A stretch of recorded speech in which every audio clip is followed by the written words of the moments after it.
Profecía significativa. Un agricultor íntegro y de corazón recto, que había llegado a dudar de la autoridad divina de las Santas Escrituras, pero que deseaba sinceramente conocer la verdad, fue el hombre especialmente escogido por Dios para dar principio a la proclamación de la segunda venida de Cristo. Como otros muchos reformadores, Guillermo Miller había batallado con la pobreza en su juventud y así había aprendido grandes lecciones de energía y abnegación.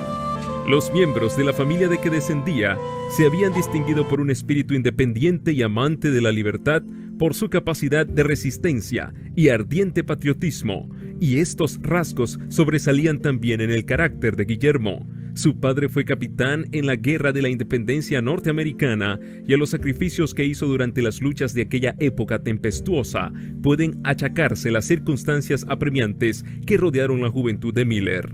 Poseía una robusta constitución y ya desde su niñez dio pruebas de una inteligencia poco común que se fue acentuando con la edad. Su espíritu era activo y bien desarrollado y ardiente su sed de saber. Aunque no gozara de las ventajas de una instrucción académica, su amor al estudio y el hábito de reflexionar cuidadosamente, junto con su agudo criterio, hacían de él un hombre de sano juicio y de vasta comprensión. Su carácter moral era irreprochable y gozaba de envidiable reputación, siendo generalmente estimado por su integridad, su frugalidad y su benevolencia. A fuerza de energía y aplicación, no tardó en adquirir bienestar. Si bien conservó siempre sus hábitos de estudio, desempeñó con éxito varios cargos civiles y militares, y el camino hacia la riqueza y los honores parecía estarle ampliamente abierto. Su madre era mujer de verdadera piedad, de modo que durante su infancia estuvo sujeto a las influencias religiosas. Sin embargo, siendo aún niño, tuvo trato con deístas, cuya influencia fue reforzada por el hecho de que la mayoría de ellos eran buenos ciudadanos y hombres de disposiciones humanitarias y benévolas. Viviendo como vivían en medio de instituciones cristianas, sus caracteres habían sido modelados hasta cierto punto por el medio ambiente. Debían a la Biblia las cualidades que les granjeaban respeto y confianza, y no obstante, tan hermosas dotes se habían malogrado hasta ejercer influencia contra la palabra de Dios. Al rozarse con esos hombres, Miller llegó a adoptar sus opiniones. Las interpretaciones corrientes de las Sagradas Escrituras presentaban dificultades que le parecían insuperables, pero como al paso de sus nuevas creencias le hacían rechazar la Biblia, no le ofrecían nada mejor con que sustituirla, distaba mucho de estar satisfecho. Sin embargo, conservó esas ideas cerca de 12 años. Pero a la edad de 34, el Espíritu Santo obró en su corazón y le hizo sentir su condición de pecador. No hallaba en su creencia anterior seguridad alguna de dicha para más allá de la tumba. El porvenir se le presentaba sombrío y tétrico. Refiriéndose años después a los sentimientos que le embargaban en aquel entonces, dijo: el pensar en el aniquilamiento me helaba y me estremecía, y el tener que dar cuenta me parecía entrañar destrucción segura para todos. El cielo antojábaseme de bronce sobre mi cabeza, y la tierra hierro bajo mis pies. ¿La eternidad qué era? ¿Y la muerte por qué existía? Cuanto más discurría, tanto más lejos estaba de la demostración. Cuanto más pensaba, tanto más divergentes eran las conclusiones a que llegaba. Traté de no pensar más, pero ya no era dueño de mis pensamientos. Me sentía verdaderamente desgraciado, pero sin saber por qué. Murmuraba y me quejaba, pero no sabía de quién. Sabía que algo andaba mal, pero no sabía ni dónde ni cómo encontrar lo correcto y justo. Gemía, pero lo hacía sin esperanza. En ese estado permaneció varios meses. De pronto, dice, el carácter de un Salvador se grabó hondamente en mi espíritu. Me pareció que bien podía existir un ser tan bueno y compasivo que expiara nuestras transgresiones y nos librara así de sufrir la pena del pecado. Sentí inmediatamente cuán amable había de ser este alguien y me imaginé que podría yo echarme en sus brazos y confiar en su misericordia. Pero surgió la pregunta: ¿cómo se puede probar la existencia de tal ser? Encontré que fuera de la Biblia no podía obtener prueba alguna de la existencia de semejante Salvador o siquiera de una existencia futura. Discerní que la Biblia presentaba precisamente un Salvador como el que yo necesitaba, pero no veía cómo un libro no inspirado pudiera desarrollar principios tan perfectamente adaptados a las necesidades de un mundo caído. Me vi obligado a admitir que las Sagradas Escrituras debían ser una revelación de Dios. Llegaron a ser mi deleite y encontré en Jesús un amigo. El Salvador vino a ser para mí el más señalado entre 10,000, y las escrituras que antes eran obscuras y contradictorias se volvieron entonces antorcha a mis pies y luz a mi senda. Mi espíritu obtuvo calma y satisfacción. Encontré que el Señor Dios era una roca en medio del océano de la vida. La Biblia llegó a ser entonces mi principal objeto de estudio, y puedo decir en verdad que la escudriñaba con gran deleite. Encontré que no se me había dicho nunca ni la mitad de lo que contenía. Me admiraba de que no hubiese visto antes su belleza y magnificencia, y de que hubiese podido rechazarla. En ella encontré revelado todo lo que mi corazón podía desear y un remedio para toda enfermedad del alma. Perdí enteramente el gusto por otra lectura y me apliqué de corazón a adquirir sabiduría de Dios.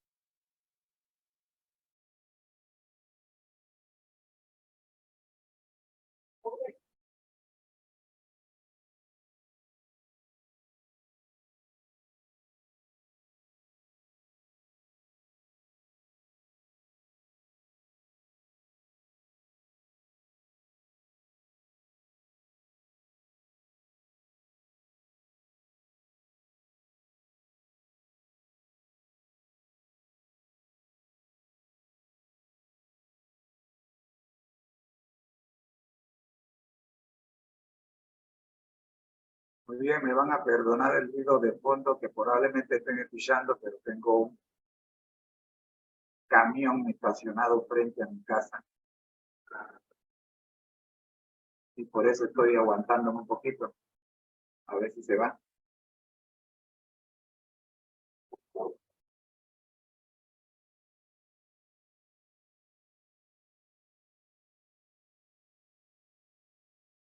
Bien, parece que ya se fue. Espero que no sea el de la basura.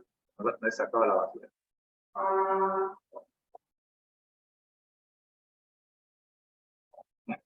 Es interesante lo que hemos leído en cuanto a Guillermo Miller. Llamemos atención primeramente a lo distanciado que estaba Guillermo Miller en su educación, en su formación, de todo lo que tenía que ver con Dios. Pero a la edad de 34 años, el Espíritu Santo obró en su corazón y le hizo sentir su condición de pecador. Yo quiero recordarte que no eres tú el que va a convencer a los pecadores que han pecado. No, no, no, no. El que nos convence de pecado se llama el Espíritu Santo, no es el predicador. No es un pastor al que debemos seguir. No es a un maestro al que debemos seguir. Es al pastor o al maestro llamado Jesucristo a través del Espíritu Santo al que debemos seguir. No, no, no, no, yo no tengo nada, no tengo nada en contra de los instrumentos humanos, porque el Señor nos utiliza a todos, pero me opongo rotundamente a aquellos que quieren robarle la gloria a Dios.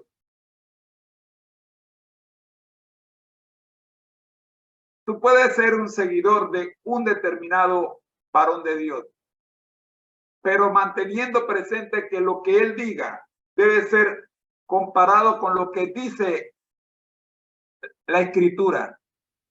Y cuando no coinciden, debes tener la suficiente capacidad mental para rechazar lo que dice.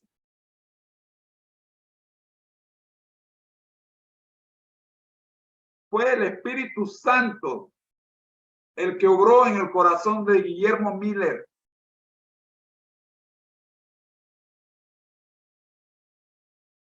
para que sintiera y aceptara su condición de pecador. Antes no, fue hasta que el Espíritu Santo llegó a su vida.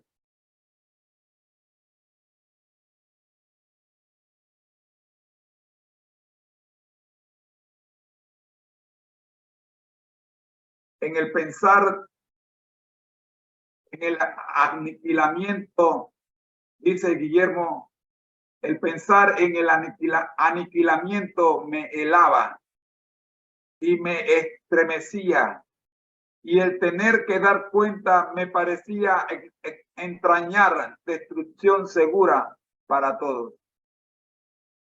El cielo antojaban, se me dice, de bronce sobre mi cabeza, y la tierra hierro bajo mis pies. La eternidad, ¿qué era? Y la muerte, ¿por qué existía?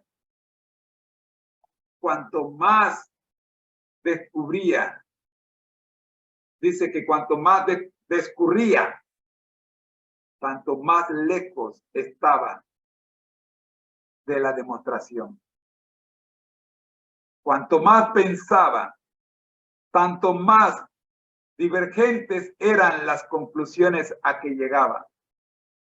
Guillermo Miller sigue diciendo, traté de no pensar más, pero ya no era dueño de mis pensamientos.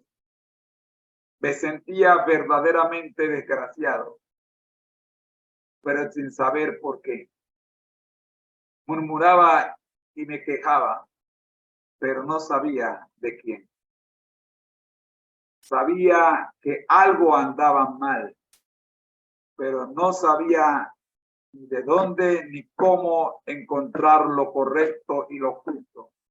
Gemía, pero lo hacía sin esperanza.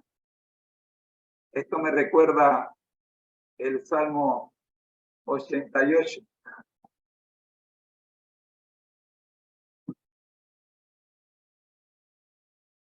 En ese estado permaneció varios meses, solo, triste y abandonado, igual que el salmista en el Salmo 88. De pronto dice, el carácter de un Salvador se grabó hondamente en mi espíritu.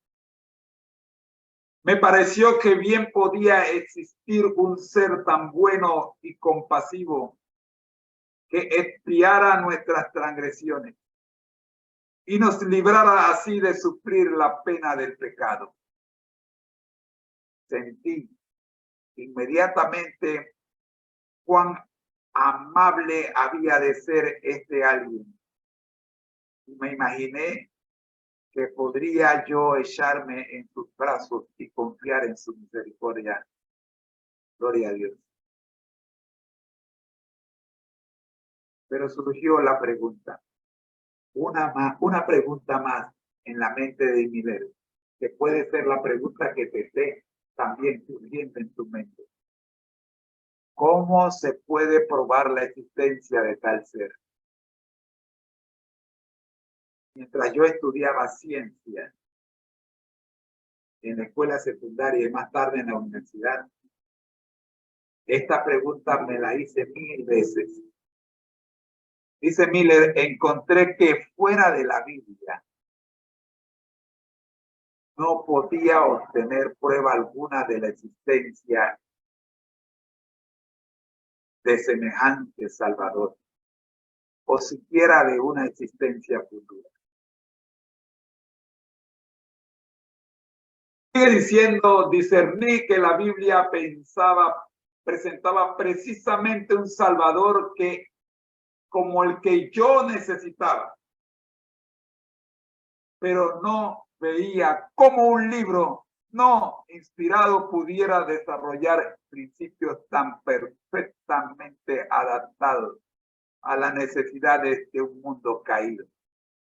Me vi obligado a admitir que las Sagradas Escrituras debían ser una revelación de Dios. Amigo, cuando tú haces de la palabra de Dios tu palabra, tu vida, tú llegas a la misma conclusión que llegó Guillermo Miller. No te queda la menor duda que la palabra de Dios es verdadera, es real, es sagrada.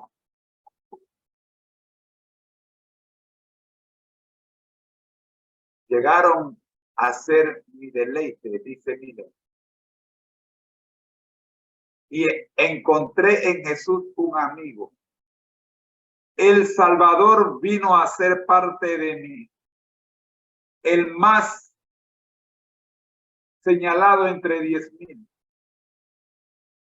Y las escrituras, que antes eran oscuras y contradictorias, se volvieron entonces antorcha a mis pies y luz a mi alma.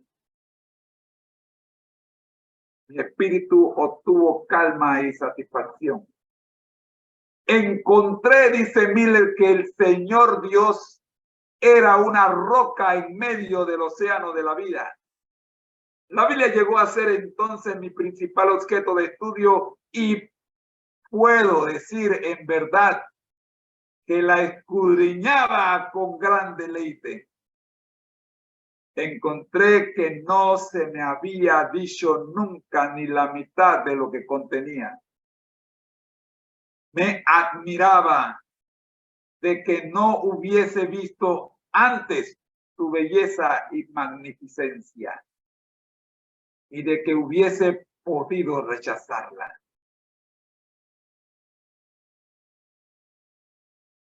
El testimonio de Miller termina diciendo: en ella encontré revelado todo lo que mi corazón podía desear.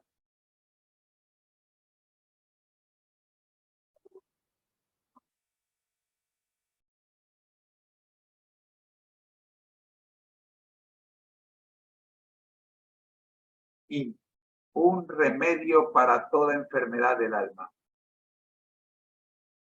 Perdí enteramente el gusto por la otra lectura y me apliqué de corazón a adquirir sabiduría de Dios.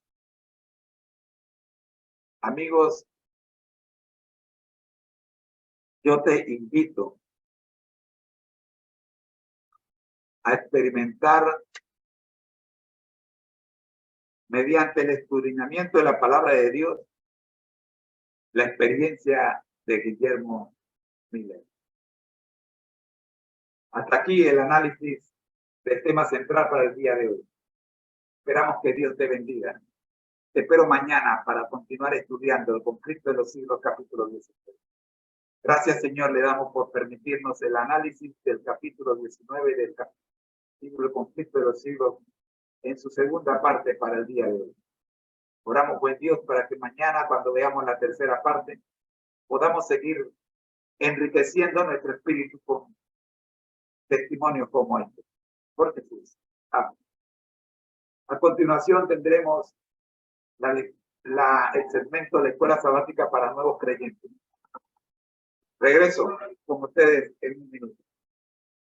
Soy su hermano en Cristo, José Moreno, y ha sido una presentación del Ministerio Conéctate a Jesús y Seminario de Tutoría Suiza.